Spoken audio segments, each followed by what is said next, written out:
जनाब, आज पहली बार मैं राज्यपाल साहब की बात से सहमत हूं। फुटपाथ पर सोएंगे तो जान जाने का रिस्क तो रहेगा ही। मगर जनाब, मैं राज्यपाल साहब से एक बात पूछना चाहता हूं कि जो लोग फुटपाथ पर सोते हैं ये हैं कौन, कहां से आते हैं? न इनके पास रहने के लिए घर है, न ही नौकरी और न ही रोजगार।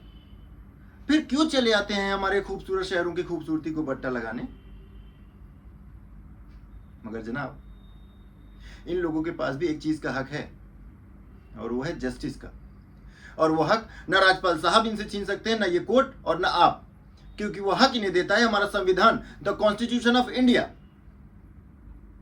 मगर जब इनके हक की बात आती है ना जनाब, तो कानून के सारे दरवाजे इनके लिए बंद कर दिए जाते हैं। इन्हें कोर्ट के चक्कर लगवाए जाते हैं, डेटें दी जाती हैं, वादे दिए जाते हैं, भरोसा दिया जाता है, मगर इंसाफ नहीं दिया जाता। इंसाफ नहीं दिया जाता जनाब, इंसाफ नहीं दिया जाता। शराब और दौलत के नशे में 120 की स्पीड से गाड़ी चलाता हुआ ये मिस्टर दीवान,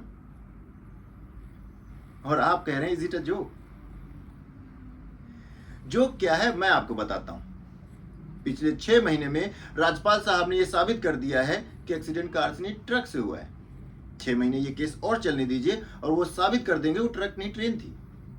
साल भर ये केस चलने दीजिए जनाब, और मैं दावे के साथ कह सकता हूं कि वो जो आदमी वहां खड़ा है वो श्रीकांत मिश्रा नहीं कोई और है। और लैक ऑफ एविडेंस के आधार पर आपको ये बात माननी पड़ेगी।